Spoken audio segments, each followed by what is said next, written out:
Hi, I'm Bill O'Reilly. Thanks for watching us tonight. The great storm of 2011, that is the subject of this evening's Talking Points memo.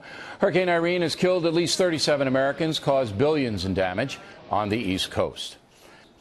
Out on Long Island, where I live, the center of the hurricane was about 8 miles to the west of my home. Storm wasn't as bad as many people feared. Heavy rain and winds about 60 miles per hour where I was. Now, during the storm, I didn't even lose electricity and could watch Shepard Smith log hours on Fox News. He did a very nice job, by the way. And then a strange thing happened. About 4 hours after the storm passed through, the electricity went out. And 8 hours after that, the cable went out. And they both stayed out. So I'm thinking, why did that happen? If the storm's gone, why did the infrastructure collapse on Long Island for hundreds of thousands of people after the fact? I still have not been able to get an answer to that question. The Long Island Power Authority, LIPA, charges the highest public utility electricity rates in the country. And right now, about 500,000 of their customers are without power. New York City did better. Con Ed reporting few problems. And there's a big problem, though, with America's infrastructure in general. Irene was not a catastrophic storm, but one of the largest utility companies in the country, LIPA, could not handle it. If the USA is ever hit by a major natural disaster or a nuclear incident, this country will be in big trouble. The truth is that our electrical services are fragile and antiquated and are easily knocked out. So my advice to you is this: buy a generator if you can afford to, and stock up on non-perishable stuff you will need if you don't have electricity. In this high-tech age, we're all way too dependent on machines. And as we all know, machines can go down very fast. Everybody, the sun, it's the source of all life, and it could mean the end of life as we know it. NASA did a study, and its findings are now out. We're not talking about global warming, a brand new government study on the very real destructive threat of solar storms. Check it out. The surface of the sun, a roiling mass of plasma and charged high-energy particles. As we move to the launch pad, we can show exactly what we mean, escaping the surface of the sun and traveling through space to areas down here on Earth. Now, this giant fireball, if that ball hit the Earth and its magnetic shield, it would be devastating. I want to show you New York City at night. Times Square, drove through here at 8 o'clock last night. Streets are empty, but the electric power grid would be wiped out by the current. Lights and computers, transportation, hospitals, all would go down. The study warns it would be a disaster, far worse than anything we have seen before. The menace of these sunstorms poses a bigger threat to more high-tech and advanced countries like the U.S. Everything from our sewage systems to our Wall Street banks operate with our power grid. And a game-changing solar storm that could hit at any time. So how worried should we be? Sounds like we should be. Michio Kaku is an astrophysicist and author of The Physics of the Impossible. Sir, good morning to you. Welcome back here. Glad to be on your show. Now, what I'm reading here scares me to death. Should I be that way? That's right. We're talking about a potential Katrina from outer space. Katrina caused about $100 billion in property damage. And unless we begin to make efforts now to reinforce our satellites and power grid, we could have something maybe 10 times bigger than Katrina, because we're talking about the loss of all electricity and all satellite activity. We'd be thrown 100 years back into the past. Michio, has this happened before? In 1859, we had a humongous storm that wiped out telegraph poles, and we tried to then estimate what kind of power could do that. And we now realize that we are very young in the space age. If something like the 1859 storm hit again, it would literally paralyze all the United States, not just for a day or an hour, but for months to years. Transformers would short circuit and burn out. Satellites would be fried to a crisp. And the sun, however, has these storms every 11 years. Every 11 years, the magnetic field flips. But in 2012, we do expect perhaps another big one. Well, we have never before in our history, in human history for that matter, relied so much on technology as we do today. And that's part of what they found in the study, because we rely so much on our ability to communicate through our computers that they would all go down, which would handicap not just New York, but really the eastern half of the United States. That's what the study finds, which would be far worse than the blackout of New York from 4 years ago, Michio. That's right. Those blackouts only last for a few hours to a day. But if you start to short-circuit all the transformers and blow out the satellites and fry the communications grid, then you're talking about knocking out the United States for months before we can get enough rescue crews and repairmen to handle not just one city, but hundreds of cities around the United States. You know, Michio, sometimes you come on here and you sound like the doctor of doom and gloom. Does something like this keep you up at night?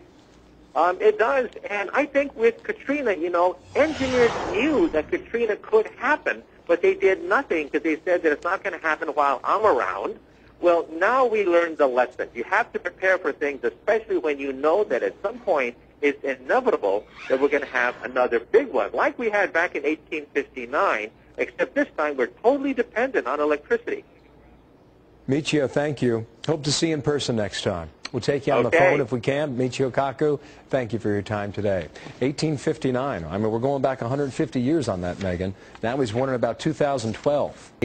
Earth's magnetic field, which acts as our protective shield in space, has a hole in it. And that could put a lot of our earthly functions at risk. Dr. Michio Kaku, professor and author of the book Physics of the Impossible, is back with us. Professor, how are you? And good morning to you. Glad to be on the show. Thanks. Twice in 1 week, man. It's bonus hour. What is this solar shield? Well, every 11 years, the sun has a temper tantrum. It releases a shock wave, a tsunami of radiation that could wipe out communication, weather satellites, GPS, spy satellites, you name it. It's up there in outer space. So you're saying that my BlackBerry won't work? The internet, Fox, television, cable, satellite TV, all of it could get wiped out around 2012. That's when we have the peak of the sunspot cycle. That's when the sun's magnetic field flips. North Pole and South Pole flip, releasing a shock wave of radiation, which will then hit the Earth minutes later, potentially wiping out a good chunk of our satellite communications. We're watching it very carefully now. Well, Doc, this happens how often, you say? Every 11 years. Well, why an 11-year cycle? It takes 11 years for the magnetic field of the sun to build up enough intensity to begin the flip process because it slowly revolves in a circle. It's like winding up the windings of a clock. If you wind up the mainspring of a clock too much, it boing, comes out of control. Same thing with the sun's magnetic field. It literally flips every 11 years, releasing a shock wave of radiation. And that means we have to start to think about reinforcing our satellites, building redundant systems, because it means that GPS, the power grid, weather satellites, communication satellites, satellite television, all of that could get disrupted, peaking around 2012. So your point is we can't do anything about it in space, but we can do something back here on Earth. That's right. But backup systems, are companies really doing that? Well, they're going to have to do it because, see, we scientists made a mistake. We thought that the next cycle was going to be quiet. Well, some of our data was off by a factor of 20, and that's why we're issuing this alert now. We made a mistake. The next cycle, peaking around 2012, will be much more serious than we previously thought. Now, in the past, we dodged the bullet because we didn't have that many satellites up there 11, 22 years ago. Back in 1990, we didn't have that many space satellites. Well, that makes sense to me. But, yeah, I'm listening to you talk. I'm thinking, why 2K? I'm thinking it's just a tactic that put a lot of fear in a lot of people. It may have gotten us ready, but there was really no danger in the end. Well, let's hope that it's a dud. Let's hope that nothing happens. However, what if? What if our communication systems are wiped out? Billions of economic activity could be do you think anyone's taking this seriously? I think we're going to have to. The physicists are now sounding the alert. We made a mistake. We made the wrong projection. The next solar cycle will be more intense than previously thought.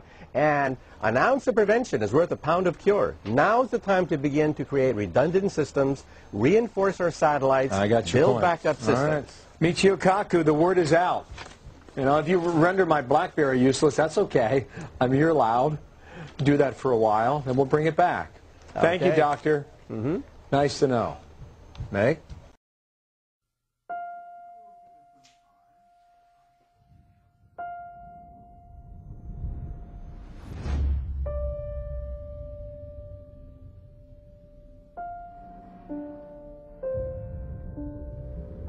What if a disaster strikes without warning? What if life as you know it has completely turned on its head?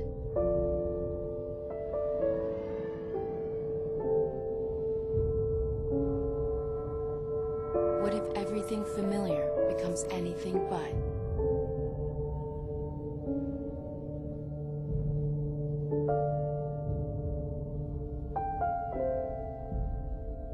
Before a disaster turns your family's world upside down, it's up to you to be ready.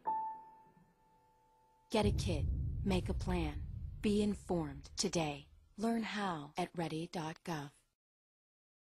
They've given me a few minutes just to talk to all of you in our NASA family about emergency preparedness. NASA recently participated in a FEMA exercise called Eagle Horizon that was a part of a continuity of operations and government exercise that we do annually. And I became aware of some things that concern me about our family preparedness, and I wanted to talk to you very briefly. You know, we in NASA, we're an incredibly unique organization. We're the only agency in the federal government that's responsible for the safety and well-being of people not only here on Earth, but off this planet. So my experience in the astronaut office, my experience as an active duty Marine, always talked about the importance of family preparedness and to make sure that we had a viable family support program. And I have concerns that ours right now is not as good as it ought to be. So what I'm asking all of you in the NASA family, whether you're out on the West Coast, here on the East Coast, along the Gulf Coast, up on the Great Lakes, think about the natural disasters that could occur in your area. Think about attacks that could come like 9/11 from outside forces, and talk to your family about your work and what they need to do to prepare for the unforeseen. Develop a family preparedness plan in your house. Have an emergency supply kit available. Most people who live along the Gulf Coast always have an emergency kit for hurricanes. I'm not sure whether people out on the West Coast think about earthquakes and the like, but have an emergency supply kit at your home. Think about a family communications plan. Where are we going to meet if an emergency occurs and we're all over town? What are we going to do? Are we going to call each other on the cell phone? Just think about those things. If you have pets, think about a pet preparedness plan. How are you going to make sure that they're taken care of when you're spread all over the place? And then if you have family members who have special needs preparedness. The most important asset for us to successfully complete our mission is that our people, our families mainly, are taken care of so that we can come to work and feel good that if an emergency arises, our families are going to be taken care of. So I would ask you again, sit with your families, think about what you would do in an emergency situation. I hope that you'll embrace and support the Family Preparedness Program as we all get better prepared to deal with these emergencies. Know your stuff. You know what it is that you're going to do, know what it is that you want your family to do if an emergency arises. But most of all, be prepared. What do you do if you find yourself in a highly disrupted, fast-changing environment? Natural causes or other? Well, joining us now, co-director of the National Leadership Preparedness Initiative, Dr. Leonard Marcus. And Dr. Marcus, obviously when these things happen, there is no time, but there's plenty of time right now, for instance. What sort of thing ought we be doing today so that we are better prepared for that other day, were it to be upon us? Well, Dylan, one of the things that we say is before an emergency, time is your ally. After an emergency, time is your enemy. So it's a good wake-up call for people across the country to remember that today is the best day to prepare, to make sure that you have all the supplies you need in your home, that you have emergency evacuation plans with your family and how to contact one another in an emergency, because really it could happen to any of us anywhere in the country. What if your plan to contact each other is to use your BlackBerry? Well, we know that many times cell phones go down, so there can be a meeting point. If you're talking about within a community, parents, kids at school, parents at work, where are we going to meet? You have to assume that if there's a major emergency, everybody goes on the cell phone. Many times towers go down. You've got to be ready to communicate. You talk about having resources in the home. How do you, I can take that 50 ways. I can build a bunker with 5 years worth of canned food, or I can just keep an extra bottle of water in the cupboard. How do I know how to calibrate that? Well, you should be ready to stay at home without outside resources for anywhere from 3 to 7 days. Good to put them into big plastic containers, so in case you've got to move quickly, you can pick up your food, you can pick up your water, your medications, and you can be out the door quickly if that's what the officials are suggesting that you do. And what about people who live in fairly dense urban environments? Obviously, somebody like myself or many others who live in New York, we're all very much aware of the fact that if everybody had to leave this island at once, it's never going to happen. Right, and so there might be a variety of different instructions that are provided you. Dylan, come to my home, come into my basement, and there's lots of food and water, and it's all ready to go. That's what every American person needs. There's some people who can't afford it. Vulnerable populations can't afford to build those supplies. So for those of us who can't afford to be ready, we need to be ready so that in a period when a lot of people are needing support, they're not having to worry about taking care of me and you, and the vulnerable populations can get the attention that they deserve. And again, are there guidance for physical response? In other words, I've got a transportation response. Do I leave? Do I not leave? Do I go in the house? Do I get out of the house? How do I make those types of decisions? What you need to know is what to do in any particular emergency. For example, just one tragic aspect of what happened in Haiti. In Haiti, many people have been schooled that if there's a disaster, it's a hurricane, run inside. And so during the earthquake, people felt the earth shaking and they ran inside. To the peril, many people died because they did that automatic response. So you need to have different plans for different emergencies, listen to what the officials say, pay attention, and then follow accordingly. If they're, for example, say shelter in place, then stay at home.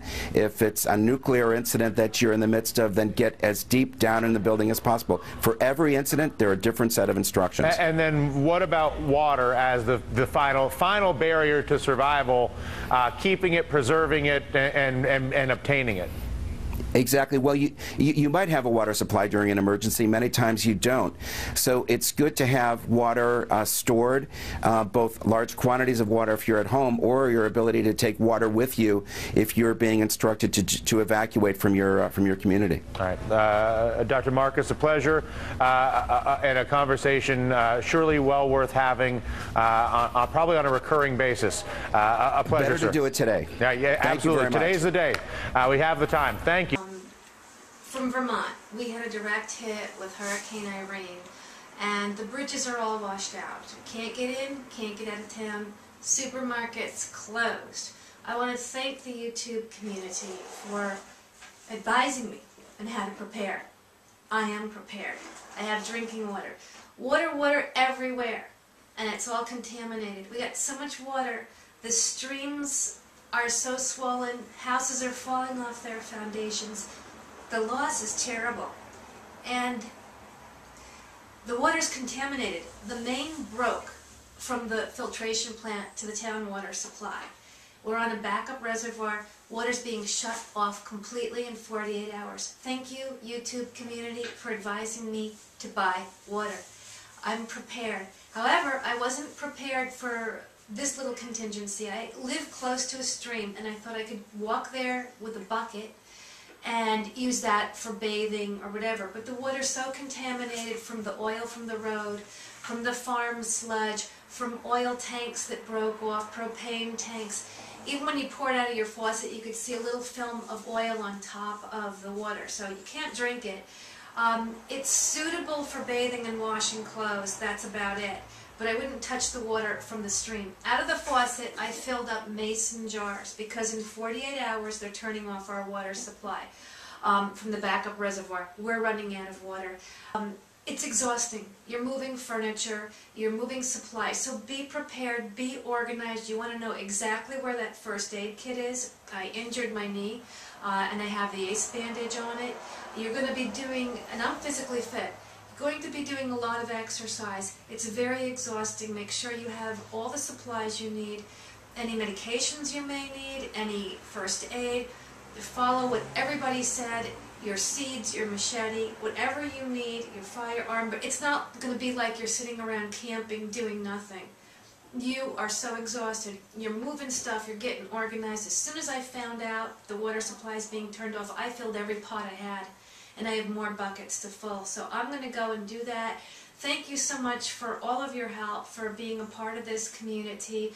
Be well, be safe, and I love you all. Thank you for watching. But I also did receive an email message from one of my dear friends who lives in a neighboring town. And this is the town where the water filtration plant is, where the pipes are broken. And well, from this town of Woodford, and I also saw on the television this morning, the police are asking that people, you'll get ticketed for going there if you're not a resident.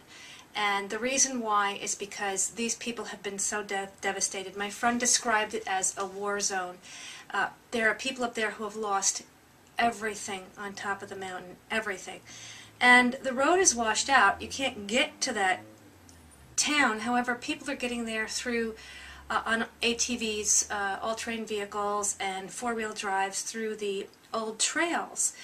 And what they've done is they've gone there to rubberneck and take pictures and tour the area in the middle of the disaster, which is very disheartening for the people who live there. And moreover, they're looting.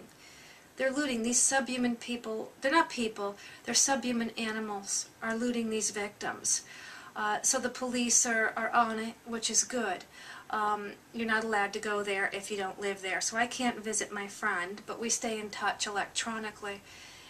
And they don't have running water in a lot of the places up there, so that's the status of that. And we wouldn't know unless we had this electronic communication, because you receive different reports from your friends than you do from the authorities. The authorities are trying to quell any panic, because we don't want mass panic. So we have looters and we have victims. The victims that had to evacuate did not have bug-out bags. They need donations, and the townspeople are getting together and we're giving whatever we can of our surplus. The importance of having a bug-out bag if you got to leave. If you don't know how to make one, go see Matt Mann's channel, and thank you, Matthew, for making your survival prep videos. He has very good videos on how to make a bug-out bag, a comprehensive bug-out bag. Third type of people. A friend of mine went to the drugstore yesterday to buy Tylenol, and the drugstore was mobbed. The pharmaceutical counter was mobbed. People wanted first aid. People wanted their remedies for allergy medicines and GI tract disorders and their pharmaceuticals. So there was a rush on that. And with the roads being out, it's hard to get these supplies in, although UPS did deliver my package today. It was a different driver. There were two, he had an assistant, and I asked them, can you get through to everybody? They said no, they're doing the best that they can. There was one route from Albany now that's open, but a lot of the routes you just can't, to the more remote areas and to just some areas anywhere by water, you can't get through because it's just washed out. The hospitals are still on non-essential, no non-essential surgery, so it's not life-threatening and you need to have a tumor removed. They're not doing dialysis. They're farming that out to other facilities. They have a helicopter pad. You can fly or drive someplace else, down to Massachusetts, I suppose Boston, but not here. Which brings me to this point. I'm not going to these places where there's disaster and where people's homes have been destroyed, even though it's just like a mile away, because I don't want to get injured. I don't want to have to go to the hospital, and I don't want to interfere with the recovery efforts. So I'm staying home and out of the way and protecting myself. I even went out into the backyard yesterday just to pick a cabbage from my garden, and I got 15 mosquito bites because the ground is so wet. The mosquitoes have been breeding. Next time I go to the garden and it's just a regular postage stamp backyard, I'm going to wear layers of clothing to reduce the amount of mosquito bites, because mosquitoes carry disease and you don't want to get sick, you don't want to get injured. Another type of people in this group are the people that, in the community, people who knew that a disaster could come. They've been advised to prepare. I advised them. They didn't prepare, so they're trying to prepare now. You cannot prepare. Prepare. prepare. It has, the beginning of the word is pre, it means before. Prefix, before. Prepare means before the event. If you haven't prepared, you can't do it in an emergency. If you're in an emergency and you're trying to prep, forget it. You're in panic mode and you're afraid and you can't think above things like this. So the people that are in panic mode, I call them the Chicken Little group because they're scrambling. There's another group that hasn't reared its head yet, and these are the people who are addicted to illegal drugs and narcotics. The roads aren't really passable. You can't really, the through traffic is just not what it used to be. So I'm sure that their drugs aren't getting through, and they're probably jonesing. It's only a matter of time till they go to the pharmaceutical centers and hospitals or wherever they're going to go to try to get their fix. So stay home. Another reason to stay home. You don't want to run into those people. The other group of people are people like myself. We've prepared and we're just hunkering down. I'm not going anywhere if I don't have to. I'm staying home and staying safe. So you don't want to be scrambling. This speaks to, too, if I was living in a town where there was a lot of looting going on, you want to make sure that you can protect yourself. So you want to clean your firearms and have them prepared. You don't want them necessarily loaded. You want safety first. But you don't want to have to clean your firearm if the perpetrator is coming to your house. You can't put it off for tomorrow. You have to think this could happen, that could happen, the other thing could happen, and you have to be able to respond and take responsibility. Hola, Grover, what are you doing? Oh, I am making my emergency kit. I want to be prepared just in case. Oh, my friend Mia made a kit with her family. Everyone help! They packed flashlights and batteries, water, food, a radio, and put it where they could find it rapidamente, quickly. I guess I should take my canoe out of there, huh? Look, Grover. Help your family get ready for an emergency. Learn more at ready.gov/sesame.